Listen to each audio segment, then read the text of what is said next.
Am I the a-hole for not paying for my stepdaughter's birthday dinner? My wife has 3 kids, 2 sons, 20 male and 19 male, and a daughter, 16 female from her previous marriage. Their father was an addict but is now clean. He doesn't have custody of Susie, but does visit when he can. My stepson and I aren't close, but they've been respectful to me at least. My stepdaughter, on the other hand, has not. She genuinely doesn't like me. She refuses to talk to me. She doesn't want me attending her shows, and she doesn't accept any gift I have given her, usually giving them away or tossing it in the trash. She doesn't listen to me if I am the one enforcing rules when she is grounded. It has to be her mom who puts her foot down. Her birthday was last week, and she had tests that day. My wife wanted her birthday to be extra special because she was turning 16 and had good grades. She wanted to go to an expensive restaurant with her family. I was not allowed to come according to her, but she wanted me to give her mom the money to pay for it. But I told her I would not pay. She got upset and told me it was the least I could do and how she asks for so little. But I stood my ground, so her mom took her to a less expensive restaurant. Now Susie is upset with me. Her granddad is also upset with me, telling me I should have paid and that it was her 16th birthday that I ruined. My wife is on my side and says there's just no winning with her. But I also know how important becoming 16 is, and I feel bad for not getting her a gift at all. So, am I the a-hole?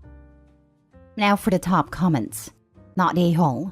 If Grandpa wanted her to have an expensive meal, he could have paid for it. You shouldn't be paying for meals for entitled teens.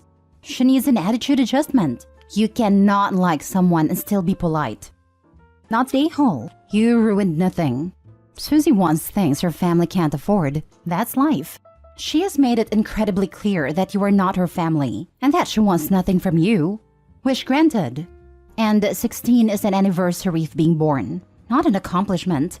She needs to decide what kind of relationship she wants with you, but as long as she is not at least being cordial, she gets no extras. I think Susie has decided. She has only started to learn that decisions may have consequences you don't like. She's still young. Hopefully, for her mother's sake, she can learn to be more cordial to her stepfather. You can dislike your parents' new spouses as much as you want or they deserve, but you can't expect them to spend their money on you if you've made it clear you hate them. She's young and stupid at her age, like all teenagers. I have sympathy to an extent because I've experienced how tough blended families can be for a kid. But if she rejects him totally, she can't expect him to pay. If it takes this to realize that maybe she should be nicer to stepdad, if only because he is the one with the money in the house, then it's a lesson learned. Though I doubt she will if the grandfather is backing her up. Don't get sucked into her paying for college though. Not the a-hole. She may be only 16, but that's not too young to learn basic respect. She can't treat you like dirt and expect you to bend over backwards and make her birthday special. Sounds like she's mad at the world and is taking it out on you. Hope she grows up a bit and sees reason. Next story. Am I the a-hole for never helping my older siblings out and letting my brother and his kids be homeless? My family is on a big divide about this, so I was hoping I could get an unbiased perspective. I am the youngest of 4 siblings by a huge gap. I am 22 female and my husband is 26. My siblings are 30 female, 32 male, 33 male. Between the 3 of them, they have a combined 14 children.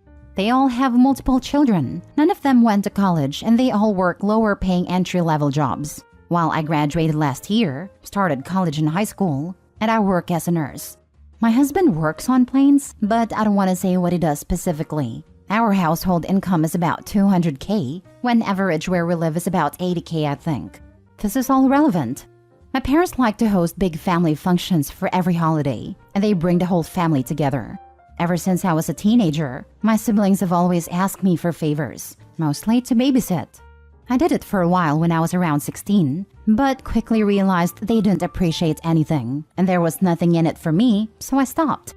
And for the past 6 years, I've had the don't ask me for anything stance, since my siblings are the type to ask for favors, but never offer to help you when you need it. Like they always borrow money from our parents, but never pay it back. My oldest brother is getting evicted and asked if him and his girlfriend and their 4 kids could stay with me and my husband, as my husband and I own a 4-bedroom, 2-bath home. I told them no, because they have a habit of settling in somewhere and not paying rent and refusing to leave. They also let their 4 kids absolutely destroy every rental they live in, coloring on the walls, holes in the walls, etc. My brother and his girlfriend are now angry at me, and they blew up at us at my mother's birthday party last week. They're going to have to stay at a shelter, and they're saying it's my fault when I think it's their own lack of responsibility. My other 2 siblings chimed in, agreeing with my brother, and they think I'm a sucky a-hole. I think that my siblings suck, and I don't want my house getting torn up by their heathens. I know that if I let them move in, I'd end up having to evict them, and they wouldn't pay for anything at all.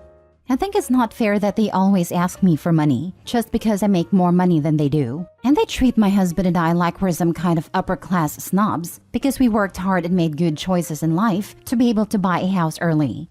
Am I the a-hole for not helping my siblings? Specifically my brother, I guess. Many updates at the end. Not the a-hole. They don't pay money owed. They destroy other people's property. They also have parents and multiple other siblings. They have a history of not paying rent and having to be evicted. At this point, start asking why they're in a shelter and no one else is helping. Combined with all the siblings and parents, they can hustle and pay their rent on a new place. Since they're so invested and concerned, mom and dad can take them in. Not the a-hole. Not the a-hole. Why can't your other brothers or sister take them in? Why is this your responsibility? All my siblings' stance on this is because my husband and I are the only ones with room. We use 1 bedroom to sleep in, 1 as a home gym, and 2 as home offices. My other 2 siblings are stuffing up to 4 kids a room and have no way of making it work. I still don't think it's my responsibility though. It's not your responsibility. Your brother made the choices he did and made himself homeless. That's not on you. Again with the I'm poor but have 157 children. Come on, if you are low on money, just have 1 or 2 kids so nobody will starve or live in shelters. Why do people put themselves in this position? So that others in the family can pay for their family? These are not your children. Your siblings are not your responsibility. They are adults and should take care of themselves. If they were sick or had an accident and it was a one-time thing, okay. But no, they just don't pay rent for a habit. Not the a-hole. My brothers don't seem to know what rubbers are, and my sister had her first at 16 and kept them coming after that. She has 6 kids with 6 different men, and she's always convinced every guy she meets is the one. I don't understand them, to be honest. We grew up in a normal middle-class household, and our parents taught us proper sex ed. I really wish they'd all get it together, to be honest, but none of them want to go to college or anything. Don't help them. They will just spend all the money and try to suck more out of you. They have definitely done that to multiple relatives, lol.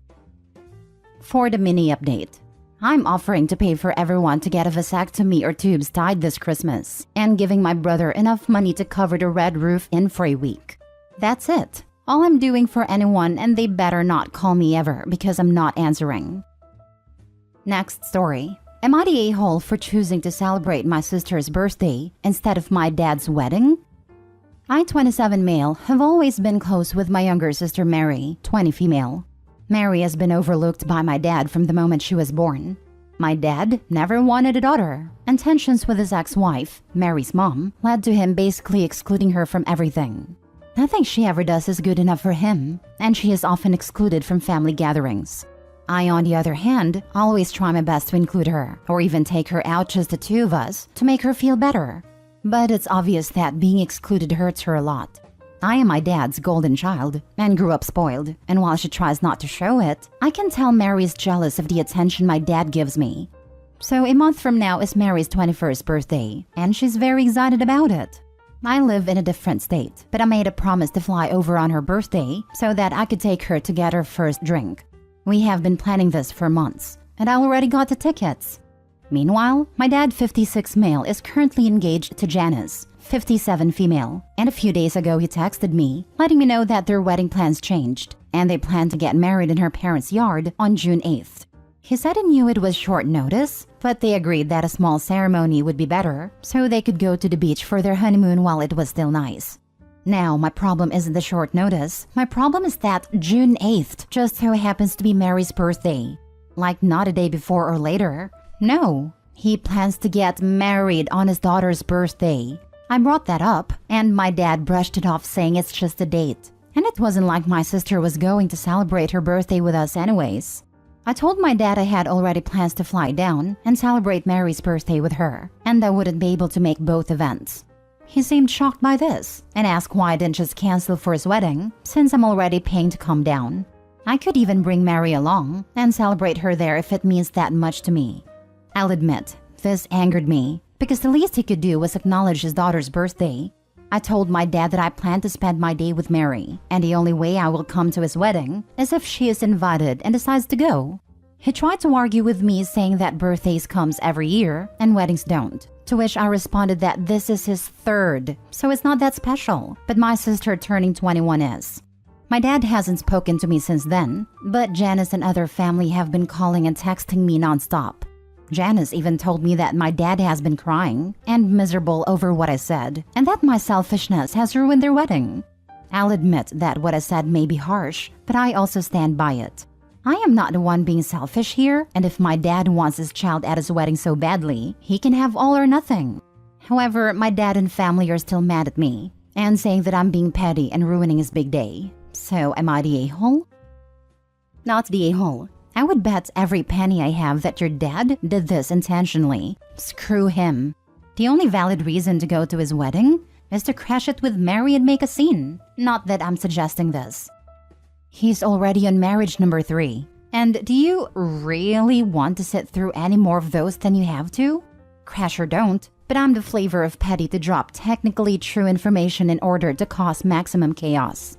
Hypothetically, you could come back around for the reception with Mary and be astonished that your genetic donor planned a surprise party for her. Look, they even got the extended relatives into town to celebrate this big milestone birthday. What do you mean it's not for her? Today is his daughter's 21st birthday. What could be more important to him than that? He'd have to A, say that he forgot her birthday, B, admit it was on purpose, or C, go along with it and fold her birthday into the celebration. Toasted no matter what he does.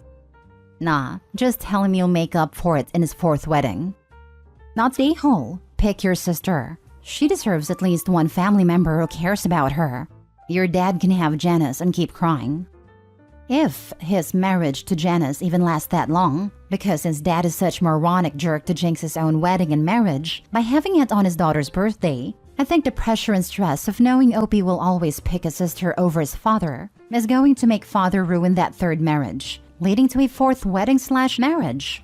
Not the a-hole, especially since going forward, Opie will always going to celebrate his sister's birthday instead of his father's 3rd marriage wedding anniversary. Last story. Am I the a-hole for telling my mom she is stalkerish and to leave me alone? I, 33 female, married mother of 2, have a close relationship with my mom, and we often speak multiple times a day. However, some days I'm busy, have nothing interesting to say, or just don't check my phone for a few hours. This becomes a problem with my mom. If I don't answer messages or calls within a few hours, I get calls and messages asking if something is wrong. For example, I was going wedding dress shopping with a bridesmaid. Mom doesn't live close, so I was unable to come. So I sent her pictures of dresses throughout the day and let her know when I'd chosen one. I told her I needed a shoulder covering of some sort, and that we were going to nearby shopping center to find one. I may have sounded a bit flustered, but nothing more than usual pre-wedding stresses. 1.5 hours later, my bridesmaid's phone rings. It's my mom, desperately trying to find out if I'm okay. My mom had only met this bridesmaid once, didn't know her well, and certainly didn't have her number. Apparently unable to contact me because it was loud in the shopping center, and my signal wasn't great. She'd become so concerned she'd contacted my husband to ask for his sister's number, the bridesmaid, and phoned her instead. This was just 1.5 hours after our last contact. This may seem a small irritation, except it happens all the time. Then yesterday, my mom texted me first thing in the morning. I text back. A few hours later, she called. I answered and told her we were about to leave for the park. After, we spent afternoon gardening, and I left my phone inside. Around 5, just 5 hours after I last spoke with Mom, I saw she texted me to ask if we had fun at the park at around 2:30 p.m. Busy cooking dinner, I intended to text back after eating. I next looked an hour later. She'd sent 2 further messages asking if something was wrong and had called me. She called again at that point. I answered, a little exasperated. She immediately began asking what was wrong. I told her nothing, and she needed to stop assuming things were wrong when her adult daughter is out of contact for a few hours. She said her actions were entirely reasonable because in the past I've had medical issues, none of which were serious. I told her it wasn't reasonable. In response, she said, "Well, I assume with that attitude, you were fine then." This made me a bit angry. This happens regularly, and I'm fed up being treated like a child when 33 with 2 children of my own. Surely it's okay to be out of contact with mom for a few hours? And in my annoyance, I said her behavior was bordering on stalkerish, and it's ludicrous to expect me to check in several times a day. This panic about my well-being is almost a weekly accordance.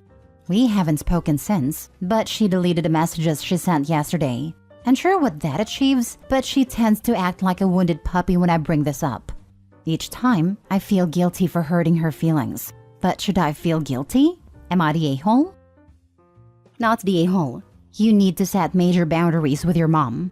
The fact she called your husband because she was worried about you to get someone's number. Why did your husband give it to her? He should have just said, "She's fine. You need to wait for her to call." She took it too far. Boundaries are important. At this point, I once again recommend the book, Adult Children of Emotionally Immature Parents by Lindsay C. Gibson. Opie's mom is wanting to be enmeshed with her daughter, which is totally unhealthy. Not the a-hole. Your mother needs coping mechanisms, and you need to set boundaries and stick to them. There's no reason for your mother to be checking in on you multiple times a day. You have your own nuclear family that you need to spend time with. A once-a-week call with some text in between should be sufficient, and to expect responses back right away is ridiculous. I'm so sorry you have to deal with it. Caving in is in part enabling the behavior as well. Not a-hole, but Opie, you need to stop giving her what she wants. She will never improve if you don't stop answering like this. Having a relationship where you choose to call her every second day or so is better for you both long-term than you jumping every time she asks. She will react badly at first, but she's an adult, and she's responsible for managing her own emotions.